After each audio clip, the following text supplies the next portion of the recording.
Mangala Sutta, if you recall, it's about blessings, right? And you understand what Mangala does. The last time when I came here, I spoke about Mangala Sutta. And you know that for Mangala Sutta, Buddha was explaining the conditions for happiness. How, if you have these conditions in your life, you will be happy. Parābhava, therefore, it's always said to be the sister sutta. Parābhava is the opposite of Mangala Sutta. If you have these conditions, they are the reasons why you will be unhappy. In other words. So I know the translation is downfall, but the actual idea here is not just downfall. It's not just you are going to regress. It's that you will be very sad. You will have a lot of pain. You will experience a lot of dukkha in life. So, in my mind, it is just as important to know how you could end up heading in the wrong direction. If you understand what are the conditions that will help you be happy in life, and you actively work to create the conditions, then there are no reasons at all why you will be sad. Unless, even as you're creating the positive conditions, you are unwittingly also generating the negative conditions. In which case, plus minus, you know what happened. Likely to be more minus than plus. Okay? So it is important to know both suttas. As lay people, practitioner, we're talking about a different, this is the foundation, but you need more as a practitioner. But a lay person in daily life, just wanting to be happy in a simple way, knowing the conditions, knowing them correctly is necessary to help you experience the sense of contentment and joy in life. Okay? The other point which I thought might be of interest is this. You know Mangala Sutta, how many conditions for happiness are there? Do you know? 38. Do you know how many there are for bad things to happen, for unhappiness? 12. 1/3. So, it's a good thing, right? I mean, if it's the other way around, we have a problem. But 38, and you'll be very happy. So there are many more chances of you creating the correct conditions than having it wrong. That is a simple way of putting things like. Okay? Now, I'm not going through the sutta. The only reason why I pull it out is because sometimes I want you to take a look. Now, the translation is a bit different. The one I use is by Bhikkhu Bodhi, this heavy-duty one. The one that is on screen is by Narada. It's a little different. The words that they use are different, but Pali words quite okay. Okay? You ready? Okay, 12 causes. Now, if you look at all the 12 causes for unhappiness, all of them imply a lack in morality. Meaning, if you're not a nice person, you're not a good person, you're creating your own unhappiness as well as unhappiness for others. That's the bottom line. So if you say, I cannot remember all 12, never mind, just be a good person. But if you can remember all 12, all the better. Okay? And in all the 12 causes, they are manifested in terms of your relationship with people and the choices that we make. I repeat, the 12 causes, they are manifested in terms of relationship with people. How you deal with people. And the second point is the choices that you make. And then when I go through, you will see. The first one. Sorry, just as a side point. You know the backdrop, right? How they all started. Both Mangala and Parābhava, same thing. The Devas had an argument, and the Devas also argue. So Devas had arguments, and they decided to ask Buddha, a man, to arbitrate. They couldn't agree. They both also cannot agree. So they said, okay, we're going to ask Buddha. Buddha will tell us the correct answer. So the Devas have absolute faith in Buddha. Think about it. Devas have absolute faith in Buddha. What he says, as far as they are concerned, final word. So they came, one night they came, and they went to the Buddha and they said, Bante, we all had this argument. Can you arbitrate? The Buddha said, okay. We asked Gautama a question about a person's inner downfall. We have come to ask the Blessed One, what is the cause of downfall? And Buddha said, and I like the way he said it. I'm reading it from here. You see it as easily known as the progressive one, easily known he who declines. He who loves the Dhamma progresses, he who is averse to it declines. Look at what Buddha said, easily known. What did the Devas do? Argue. They don't know. You think about it, huh? For Devas, for the rest of us, downfall, the ideas go round and round, we argue about it. And I can tell you, put a panel here, put a forum here, people also argue about it. Buddha says, no, it's obvious. That's what he meant. It is obvious. And what is so obvious? He said, one who loves the Dhamma, the way my version says, one who loves the Dhamma successful, one who detests the Dhamma falls down. What you have is, he who loves the Dhamma progresses, averse to it declines. Then you say, oh, only Buddhist good, not Buddhist no good. No.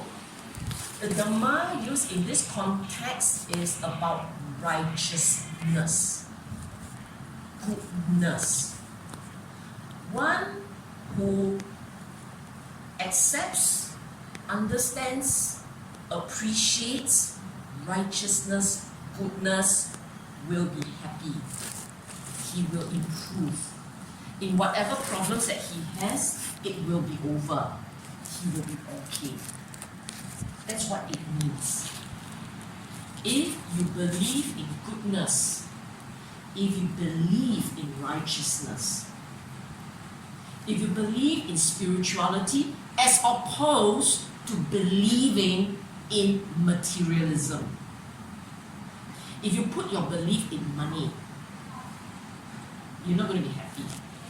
If you put your belief in doing good and being nice and being kind and being considerate, then that's where you'll put the money in the right place.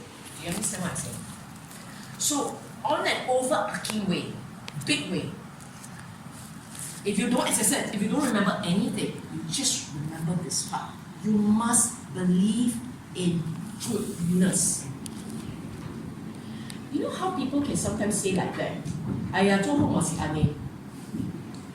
I'm saying? That sometimes people say, what's the point of being good and nice? People take advantage of you, something like that. Have you heard of this kind of expression before? Not uncommon, right? If you are that cynical, you're actually setting yourself for a lot of pain. This is what it means. You tell me, someone who talks like that, are they happy? They're not. Because in these poor people, there is an inherent skepticism about human goodness. So even if you do them kindness, right, they can't see it, they can't feel it. How to be happy? Actually, you feel sad for them. In contrast, if you in your heart understands people in pain, therefore they are not nice. But by and large, people can be nice, will be nice. Even animals can be nice. Animals can be compassionate. How can we be less than them? And this is a belief that he says, one who loves the Dhamma is successful, one who detests the Dhamma falls down. This is a view, a belief. This is something that is part of your cognitive baseline, your belief system. It's not something you say only, it's something you believe. And it's something that you believe, you will stay on track. You will stay on the side of happiness and goodness. Cynicism does not bring you happiness. That's the point. Okay? And Buddha said, as we understand this, this is the first cause for, sorry, not the Buddha, the Deva says, okay, got it. Basically, I put it in English, in Singlish for you. The Deva says, we got it. I understand, but okay, that was the second cause. I think maybe you just use your version. The second cause, Buddha said, the wicked are dear to him, with the virtuous he finds no delight. He prefers the greed of the wicked. This is the cause of one's downfall. This second cause fundamentally means the company that you choose. Okay? Oh, sorry, before I forget, sidetrack bit. I choose this topic also because it is not just for yourself. This theme, this understanding is not just for yourself. It's also for you to see other people. So if you see for yourself people choosing to associate with obviously nasty people, or your children does that, or your family members does that, you must know for yourself, 这个走火入魔了. Do you understand? It is for you to protect yourself, and it's also for you to protect people you love. It's also for you to judge for yourself what's happening around you. So, you see, the trouble with human beings is we like to make excuses. We make excuses for ourselves, we make excuses for others. So we say, yeah, he's a good person, he just mixes with bad company. You good person mixed with bad company, what's wrong with you? We make excuses like that. Really? Why you choose this version, not that version? You see what I'm saying? So it's for you to see for yourself how 你自己可以走火入魔, other people also can. And don't make excuses. If the person is 12 upon 12 in the wrong direction, you know this one got problem. If it's 9 upon 12, still got hope. 12 upon 12, very hard to change because it's his choice. And you will see, very cute, a lot of them, in real life you can tell for yourself. All you need is that one and you can say this person is not nice. Okay? So this is number 2, the company that you choose. The way that Bhikkhu Bodhi translated, the bad are dear to him. He does not treat the good as dear. He approves of the teaching of the bad. In other words, 2 parts here. Part 1, the people he chooses to associate with. Part 2, what they say he agrees. You think about it. You have many friends, right? How many of you don't have friends? Now, okay, you are. Everybody got friends, right? Now let me ask you, there are some friends you're very close to. Yes? Hello? Yes. Yes, there are some friends you don't really like. You tell me why. You tell me why. Oh, because I don't expect you to, I tell you why. You think about it. You think about it. The ones you don't agree with, the ones whose ideas are very different from yours, the one whom you have some disagreement with, or some change, different views, different opinions, and those are the ones you don't get very close to. But the ones who sing with you, mind and mind, how does the Chinese word? Sing your ling, don't know what. something. That one, that one you're very happy with, right? That's what he meant. So, what's the takeaway from this sentence? You see your loved ones mixing around with the wrong company, you really believe that deep in his heart he's a good person, you should advise. But if the person absolutely refuses to listen and insists on going out with people who are clearly not good, then you must accept for yourself. This so-called person deep in the heart, good fella, may not really be so. Meaning deep in his heart, he is already leaning that way. And that, unfortunately, will be the reason why he is bringing for himself a world of pain, eventually. Okay? Next. This is only number 2, huh? Okay. Being fond of company, being fond of sleep, fond of company, indolent, lazy, irritable, this is a cause of one's downfall. Now, you will say, only like that, sleep, company, not a lot, eh? Now you think about it, What are these? Number 3, they are temperament. Temperament.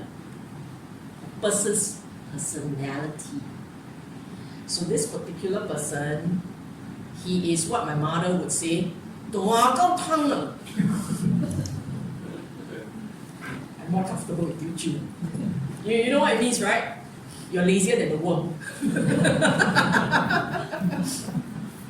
And you say lazy got problem there?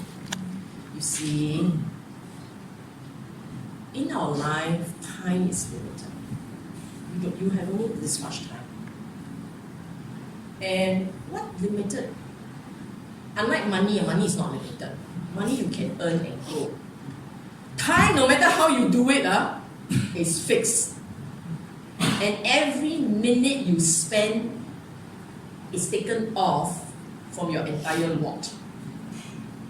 Okay? This person chooses to spend it lazing away. The word here is being lazy, indolent, form of sleep. What is happening here is excessive lobha, greed. The fellow is completely absorbed in his own pleasure. And interestingly, he put in the word irritable. Now, we all know when there is a lot of greed, a lot of wanting, a lot of entitlement, self-entitlement, there will also be very strong anger and irritation. This is just the way this is just how our mind works. If you have a lot of self-indulgence and pleasure, and it's so important to you, when you have that, you automatically will have a lot of agitation, a lot of anger. You think about it.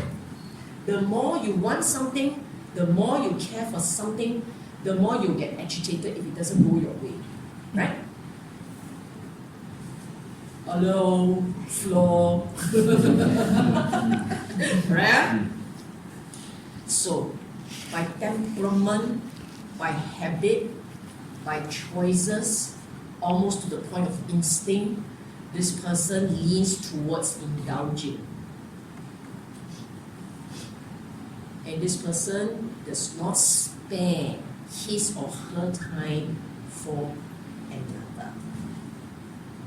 Why is this a problem? Because no matter how lazy and how indulgent you are, you will still turn around and say, what have I done, Nothing. Wow, no, nothing. Then, fed up. Wasted time, wasted life.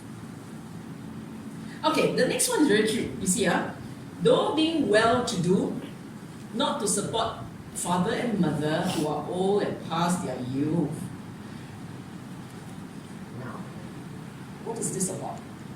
It's just one line like that. What is this about? Have you heard of the phrase that in the Dhamma, in Buddhism, Buddha emphasized a lot about gratitude? You think about it. In your entire life, who do you owe the most to? Your parents.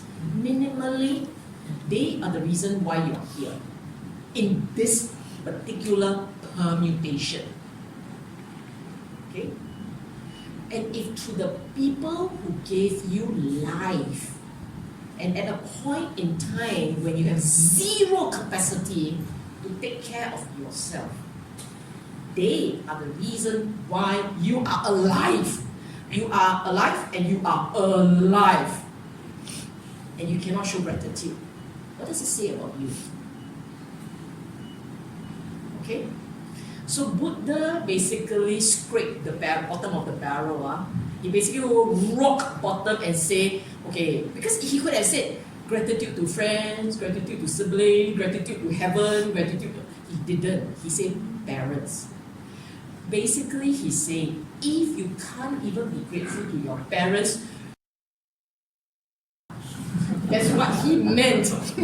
Okay? That's why I cannot take this one. This is happy talk. Now, you think about it in your own life. This is where I said early warning indicator. If you know a friend, or you know some people who are very nice to you, say you nice things all the time, buy you nice things all the time, but do not take care of your parents at all. Worse, they left their parents behind. No care. I am telling you, if you go by this sentence, if you go by what the Buddha say, be careful. Okay?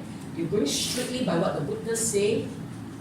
You look at the people in your life, you scan the people in your life, you think about it. All those who do take care of their parents, nice people or not? They say, not all nice. Yes, but those who don't take care of parents, nice or not? You mean by ma? So this is where your early warning indicator is. You see someone who will not take care of their parents when they are long past their food. No need to be long past old, long past youth, you are old and past youth. Your parents cannot be younger than you. Okay? And therefore, someone who is what we in Chinese call 不孝. 不孝就不忠. So Chinese very good, 不孝不忠. I was saying that this particular cause for downfall, this one is really about gratitude. Okay? If you cannot be filial, how low can you get? Next, to deceive by falsehood a Brahma or ascetic or any other mendicant, this is the cause of one's downfall. Then you say, that means I lie to others, can only they all cannot. Only they all count downfall. I tell you what's the problem. Buddha, seriously, in this one, he's talking about the rock bottom fella. Right? I told you, this one I tell you why is it a rock bottom fella. First you ask yourself, why do people lie? Why do people lie? People lie because of greed. People lie because of fear.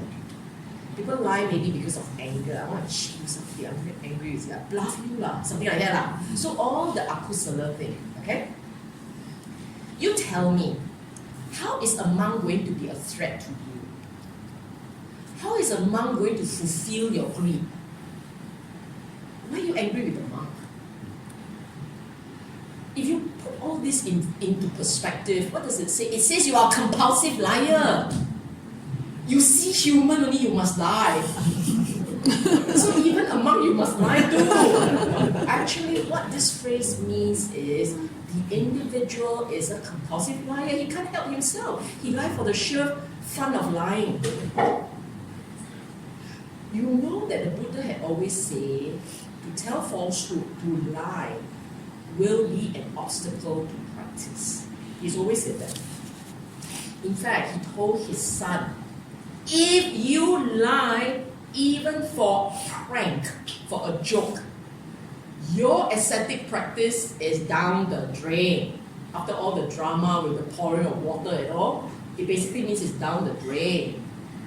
Therefore, if you, this case, very specific, he put in the monks with you to tell you you can be a compulsive liar to the point that even monk who does you no harm, doesn't affect you in any way, you have to lie to the fella. If that is the case, what will you not lie to? And that's the reason why you will experience unhappiness. You stretch it a little bit further, right? You take this point a little bit further and you think about it. Every time you say, you say, oh, I must, sometimes cannot tell the truth lah, because it hurts the person. So I fudge a bit, you say. Now you tell me, after you fudge already, you feel good. But you're all good people, ma. The fudges, you all cannot feel good. Not even telling lie, just fudging only, you already don't feel good. Imagine if this is your life. And worse, you're doing it so well, your story is so elaborate, you got to remember the stories. Because all you need is someone to catch you in a lie once. No need compulsive. Once they caught you in a lie, not that they don't lie, and when human beings, right, it's not that they don't fudge the truth. Everybody is capable of fudging. I'm not even saying lying, everybody is capable of fudging. Okay? But if you catch another one fudging, what do you think? 这个 cannot trust one. We are so judgmental. We're hopelessly judgmental. You are hypocrites, in other words. I fudge okay, I got a good reason. Other people fudge cannot. No good reason. Unfortunately, like that, no. Unfortunately, it's just like that, you see. That's a problem. Okay? So, if you want to practice just by the letter, not the spirit, just the letter, then you say, okay, monks, I cannot tell lies too. Everyone else, let me bit, it's okay. That's okay, that's your choice. But if you're practicing by the spirit of the teaching, is you don't. As much as possible, you try and make sure your life is what they call 走得正，行得正，行得正 straight. Okay? Okay, what's next? To have much wealth and ample gold and food, but to enjoy one's luxuries alone.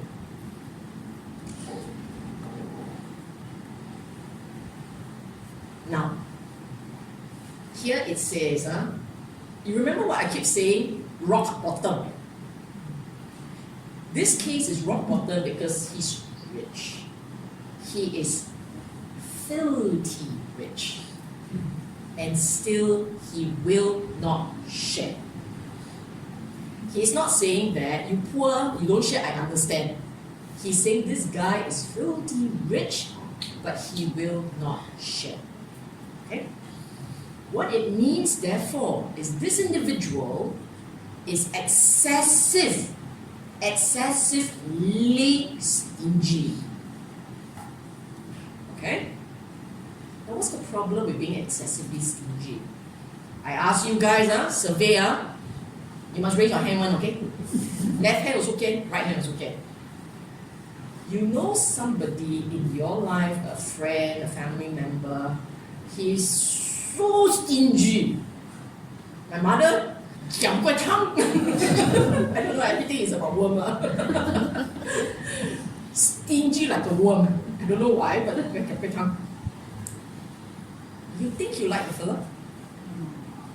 Who like the worm? Who like? You don't really like, right? You don't really like, right? So what does that mean? The worm will be a lonely worm. Anyone, you see, if this guy is not filial, you don't know because you're not the parents, ma. and you can happily make friends with the fella because he's funny and he's rich and he's not stingy. Okay? He's a generous friend and he's not so bad. Parents are very difficult, that's why. So you will make excuses. But when a fella is excessively stingy, who is the beneficiary or victim? You guys. Every time go out, he doesn't pay GST. Every time you 56 cents, he say no, bring it in the round down to the nearest dollar. Wow, no need to pay. 55 cents, round down to the nearest dollar, not round up. And it goes on. And you think it's only like that? It's everything. Because it's all about him. So when that happens, you are personally affected. You won't want to associate the guy. So therefore, one who is excessively stingy will be lonely. So if you are excessively stingy, learn to start rounding up to the next dollar. Okay? Minimally lah, minimally. Okay, I shall give you the next lot. Quite cute, huh? You see, the way he said it, you will remember. If he were to tell you, you cannot be stingy, you must be filial, you will forget. But he gave you the context, you will remember. It's very fun. When I read this, I kept laughing to myself. It's really quite fun. Okay. To be proud of birth, wealth, clan, to despise one's own kinsman, this is the cause of downfall. You think about it, I don't have kids, I don't have birth. In Singapore, birth not important, not important. Okay lah, this one doesn't affect us. What it means is excessive pride. What do you have to boast about my father's wealth? You have no achievement this person has no achievement of his own. All he has is the family's name. What are you? What are you? Not there. What do you have? You are taking pride in something that is not even worthy. It's not yours to begin with. And for that, this person despises others. He looks down on others because he sits on false pride. Now let me ask you this, You know many people in your life, right? Yeah. And there are some people who are quite boastful, yeah? They boast. Are you his good friend? You said, not really lah. I mean, I know this person who boasts a lot. I am not close to him. No one is close to him. Not many. Other than the ones who wants to be friends of him. But otherwise, you're not likely to be close. Therefore, you will attract only the wrong kind of. There is a very high chance you attract the wrong kind of people. There will be a very high chance you don't attract very sincere friends. You may have. That's not to say you won't have. But if you have excessive pride, even your good friends also cannot tahan. At some point, they'll give up. Okay? But this is not the fun part yet. It's not to say, by the way, it's not to say that pride is wrong. Humans can't help feeling a sense of accomplishment. Yeah? If you had from nothing, you work your way into something, you created something, and you say, I'm very proud of this. That's okay. You are taking pride in your own accomplishments. But if you take pride in that, and on the basis of that, you say, you guys are nothing. You see, I create something, but you created nothing. I also cannot lah. And that also not so good. Slightly better than the earlier one. The earlier version, he created nothing. He only sat on something. So that version is bad one.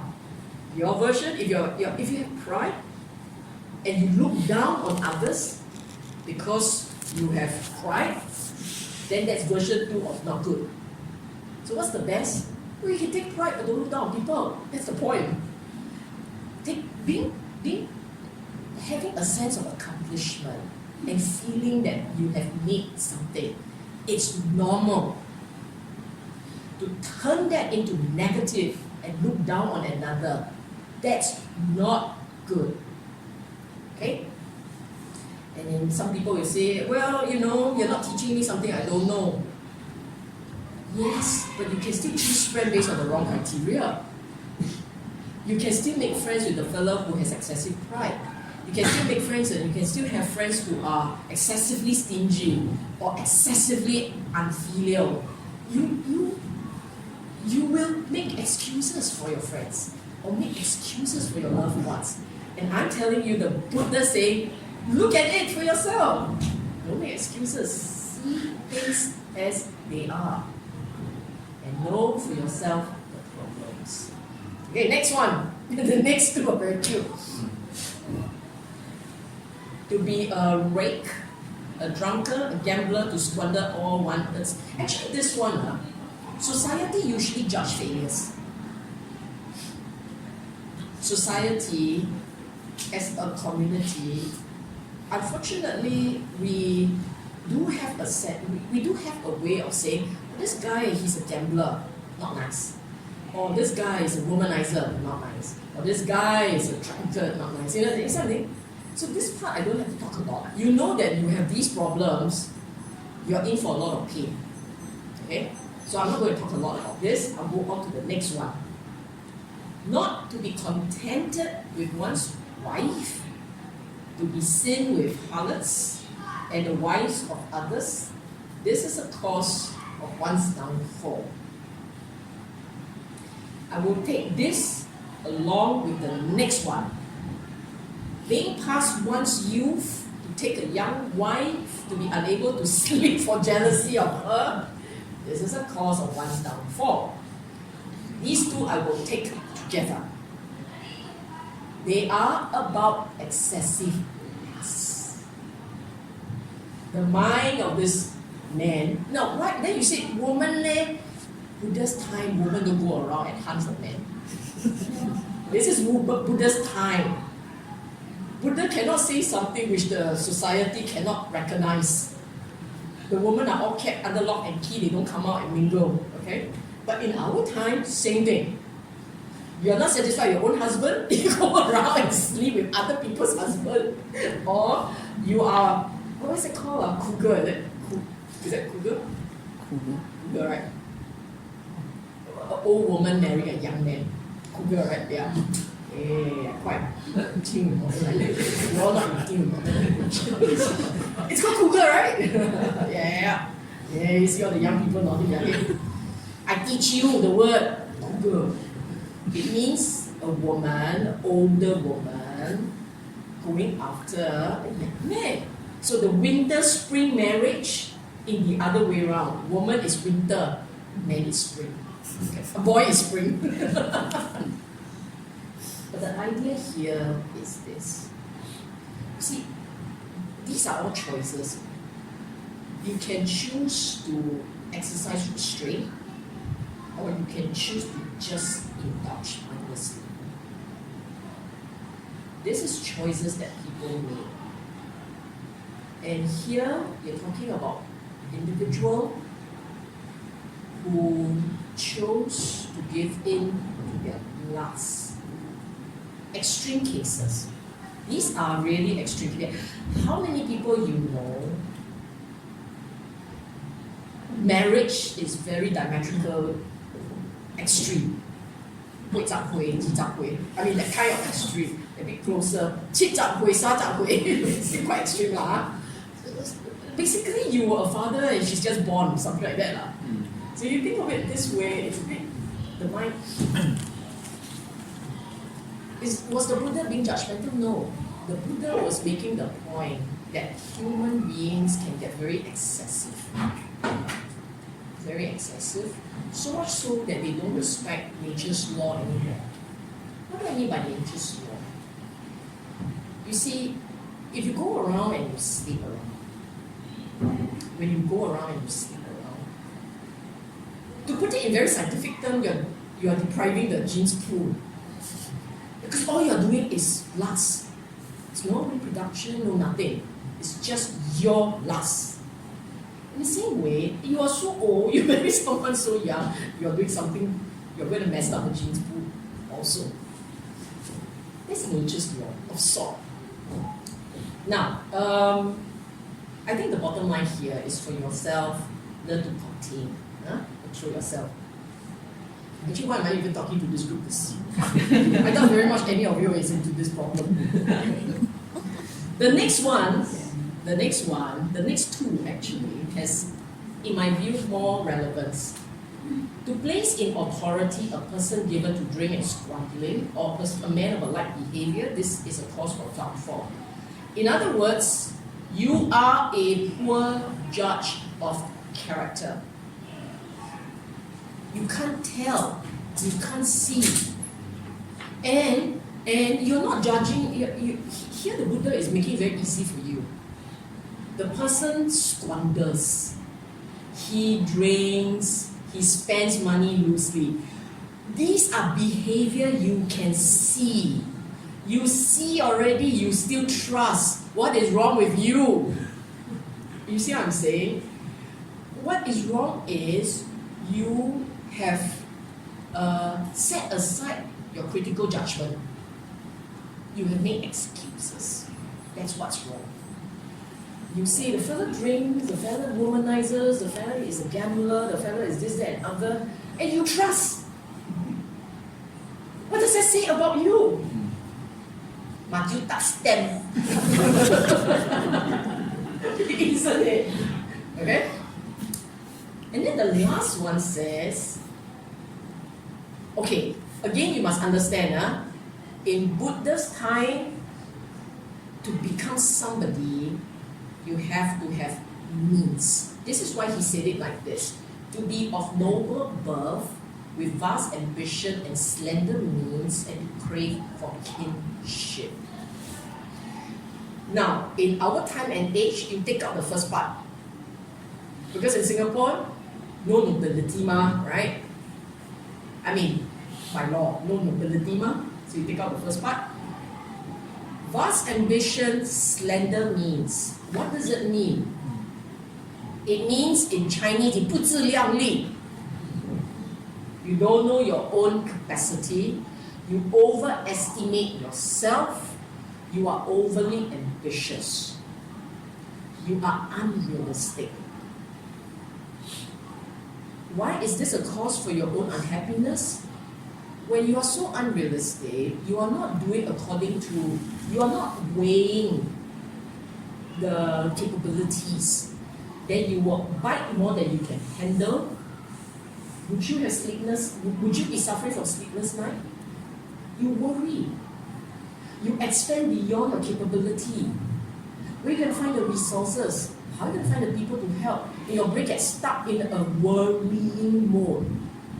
So for sure, if you are overly ambitious and underestimating your own capabilities, you for sure will end up with a lot of headaches. So this is not wrong. Then what's the plus side? What's the takeaway from this point? The takeaway from this point is know your own abilities. Know your own abilities. And when you do something, try and align it to that. Know yourself. And you grow by stages. Buddha has always been very careful, very conservative. Grow by stages. So you do not, from where you are, you say, I think I will buy a company and I'll build a building. What do you have? Nothing yet. I can ask the bank. Should I? Should I? Don't even have a plan. Only want a company. And it's the same for a lot of us. Sometimes we do things without thinking of, can we do it? What are the consequences? You see, here, the word is craving for kinship, meaning to say he has a set target. What's the Buddhist, our way, his way, is forget about the target. Look at what you have and take it from here. You can have a vague goal, vague idea. I hope to propagate Dhamma, something like that, vague idea. Don't say I want to build a center with 100 acres land and do all these wonderful things. You don't start like that. You start with, I just want to do this. I hope to be able to do this. And that's it. And then you let nature takes its course, condition takes its course. Okay? And the day was,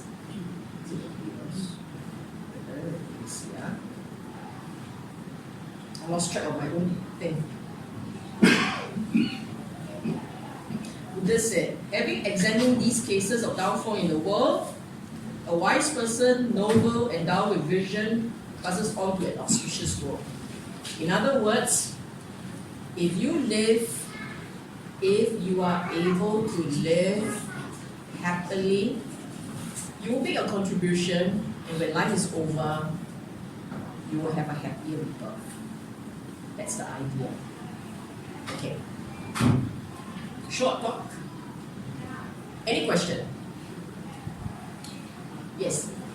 All this teaching, the teaching itself, is it telling about one person who's strictly practicing in the spiritual sense, or like you said earlier, in the latter sense? If you have someone, a friend or a relative, who tends to be a bit boastful, or who tends to be like stingy, like never pay sometimes, do you try? We don't want to keep it, don't want to place a lie or lose a friendship, but do you try to talk to the person, or you're just? No, it's for you to know for yourself. And then we just and you be careful will not do that. Yes. First and foremost is for yourself, your own practice. Yes. It's for you to know that you should be, if I were to turn all the words into positive, it would be respect the Dhamma, respect goodness, associate with goodness, good people who approves of righteousness and spirituality. Those are the people you want to associate with. And associate with people, yourself being a filial person, a filial child, and you know that someone is not quite like that, let be. It's not somebody you want to get too close to. In your mind, like, if you want to apply it as early warning. But for yourself, if you had not been very filial, I think it's high time to start. Gratitude starts at home. And then it goes on. Managing your, restraining your lust, be generous, handling your pride, manage your pride. If you feel this compulsion to talk about what you just achieved, swallow, drink a few mouthfuls, jam break, no need to go on and on and on. And especially if you, let's say you are used to it and then the words come out and you start boasting, you must put a full stop. Know that it's happening, know that this is feeding your pride. It's going to mess up your mind, it's going to cause you pain. You see, all these things taken to extreme will be painful. Let's just say pride. Let's say you are very proud of the fact, you are very proud of the fact that you have achieved ABC. When fortune turns, when things start to go wrong, and you stake all your reputation and your face on that one thing, what will happen? You will worry hard. You will get your sleepless night. But if you do not put that much value on what you have achieved, in other words, conditions are there, you manage to do it right, it's okay, it does not define who you are. Then when you retire, it is okay. It does not define who you are. You see what I'm saying? And a lot of these is actually for you to manage your own happiness, your own sense of contentment and happiness. Okay? So I see that what a person is doing is know what you want to be, so you control yourself and say, correct, this is not what I'm going to do, like correct, him or like her. Correct. And know that the person has a problem. Yes. And so you protect yourself. So your own protection. And if you scan through your head and you can actually identify individuals who are presenting those traits, you ask yourself whether you have been making excuses for the person. Meaning, you say, deep down the fella is a good man. She's a good person. Really? Really? Or are you just making excuses? Then is it so what? Then what do I do? Do nothing. If the fella is, if it's your child, if it's your child, therefore, the person may still be at a formative state. You can still scope. You can still try and help this person learn because it's anatta, the person will change. Then it is your duty as a parent, to guide your child along the line of happiness. Don't you want your child to be happy? Your child being happy is not about scoring distinction, getting to a good school, becoming a doctor, and then the rest of us, how? We're not doctor like doctor also got a happy one. It is not the material success. To be happy is the right attitude. To have the right values make you happy. The right perspective, the right attitude, the right values make you happy. The wrong perspective, the wrong attitude, the wrong values will give you a world of pain. So if your child growing up demonstrate a rudeness to the family, excessive pride, or very stingy, everything is jiakaliao, you know what? You have to help the child learn something, change. Because if not, the child is going to have a lot of pain. Even if he becomes the president of Singapore, he will be the most unhappy president of Singapore. She becomes the most unhappy lady of Singapore. Do you understand? And these two suttas, the two suttas, right? Mangala Sutta and Parābhava Sutta, for lay people, they should know this by heart. Know the meaning of what it is, because I guarantee, I dare to put my money down and guarantee, you practice consistently according to both, you ensure the conditions in your life, both sets of conditions, one present, one absent, you ensure these two are like this, I guarantee you will find happiness. You will be happy. You will be. And then you say, sure or not? You sure or not means you're not happy. It means Mangala Sutta got missing parts, and Parābhava Sutta you also got some. That's all. For me, my life is very simple. My life is very simple. You're not happy? Okay, let's see which part's missing. 我跟你讲啊，我跟你讲 A, B, C, D, E, F, G, H, I, J, K. You must try and walk. You don't plug in the gap. You don't plug in the gap, you can forget about it. Why do I say it like that? To this community, I would say because Buddha says so. In this community. You so overwork, your faith not enough. You smarter than Buddha, what to do? I would say like that. In the Singapore context, I say like that, you understand. You think you know better. It's like children, right? You tell the child, hey, study now, study. And then the child says, Mommy, I want to play this one. I think I got higher score, blah, blah, blah, blah, blah. Then you know in your mind, he's asking for trouble. But the child knows better what to do. It's the same thing. The Buddha is like a parent telling us, do it like that, like that, like that. It will help you. And we go, sure no. 50% discount can or not? Then you 50% discount happiness, oh? If you're lucky. It's just like that. Some people are very cute. I better not introduce ideas. I just thought of one version, and someone can argue this way, but I won't tell you. You see, this notion about faith, with a bit of time, I'll just take a bit of time. We all think we have faith. In fact, we all think our faith is quite strong. Agree or not? Especially the ones who come and chan, shoot it out of faith. I chan more than you. What? Like that. faith is actually very hard. Everybody tells me meditation is hard. I tell you, faith is just as hard.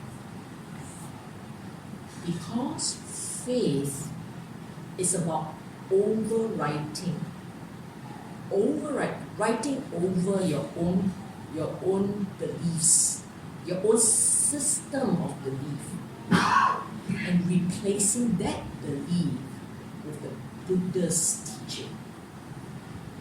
We all instinctively, and the more intelligent you are, the more problem this will be. We all believe in ourselves, number one. What I see, what I hear, what I taste, what I touch, what I feel, what I experience, I was there. I experienced it. It has to be right. Imagine we have to do it like this. What I see, if he say it is not, I have to believe it is not. What I think is right, and he disagrees, I have to believe he is right, I am not, I am wrong. How difficult is that? It got to pass by your will. Your will. Your Jetavana. Jetavana is by will. Jeta. Jeta. I'm a Bali like that. It's just like Chinese also like that. The problem with faith, what people don't realize, because he says, right, faith is faith in the triple jet, Buddha, Dhamma, Sangha. Full stop! What I see Buddha, I bow. I see Dhamma, I read. I see Sangha, I bow. Very good already. No. 不是. When you have faith, Buddha is right, I am wrong. If I disagree with him, I'm wrong. He has to have a reason for saying that he's right. If he says 12 points down, I will get rid of all 12 points. It's like that. Dhamma is the method. The method is like that. This is what I'm supposed to do. This is how I'm supposed to do it. This is what I will do. Sangha is not the man in war. It's you see for yourself which one inspire you, because he leads the life of the Dhamma. The Sangha is the man or the woman who leads his life by the Dhamma. It's the embodiment of the practice. You see, you're inspired. He eat one meal, I eat one meal. He vegetarian, I vegetarian, something like that. You're inspired. He walk on water, I try. And you will do as he did. Submission. Monday's lecture. So what does it mean? 你做得到吗？你做得到吗？ And most of us, I can give you, you go on a scale of 1 to 10, 10 being Buddha say 1, I do 1. 0 means Buddha say 1, I do 0. Most of us is 0.1, 0.2, 0.3, 0.4. We are never really fully 1. Because if we are 1, we are Arahant. The one who is absolute faith and do as he said in every sense of the word, Arahant. 0.1. Anyone who sits down here and say, yeah, but I'm not good enough, you 0.1. But because you are here every week, 0.15. 就是这样而已. Why? Because you believe you know better than Buddha. That's what it means. Everyone who sits here and say, in this life cannot be done, you know better than Buddha. 你就赢了咯. You sure 赢? Sure cannot one. Because you 赢了. Why do I say that? What was the last thing that he said to his monk? Suta, when he recruited, when Suta joined the Sangha, what's the last thing he said? As long as there is the Eightfold Path, there are Aryas. There's enlightenment. The last thing he said that, look, your last word cannot be ouch. You want your last word to be meaningful, but say quickly before you go end. One of the last things that he said means this must be one of the more important things. Right? It's like a great man, he's going to finish. And this is not finished, this is finished. Meaning no more. What last thing? That's it. And this is the last thing he said. As long as there's Eightfold Path, there will be Aryas. How can you doubt that? How can you believe people who say it can't be because what, you think they're better than Buddha? 就是这样咯。Then the next point you ask yourself is, if I believe the Buddha, not if, because I believe the Buddha, then I must try it. Why? You can guarantee next time you're human, mate? Who can guarantee? Who can guarantee? Nobody can. Then someone will say, the smart aleck will say, you can guarantee I'm not Dewa, man. Okay, like you Dewa. Hey, fool. Possible, who knows, right? Maybe all. But I can guarantee there is no guarantee you will remember the Dhamma. Agree? You can be Dewa, you can be human, but there's no guarantee you remember the Dhamma. Then what happened? Then come practice law. Because what happened if, let's say, you Arab princess, you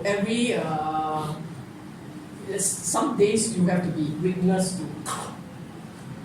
Then like that, your karma got you to there, and then because you forgot the Dhamma, you're not practicing, you're not doing it right, then you sing it, like that. You see what I'm saying? So we want to push, we want to take the opportunity to push as far as we can in this life. And then at the deathbed, we want to say, I have done to the best of my abilities in this life. I want to come back to the Dhamma, so I don't lose my way, I don't lose the map. And if that's one thing you can do, I want to come back to the Dhamma, I don't lose the map.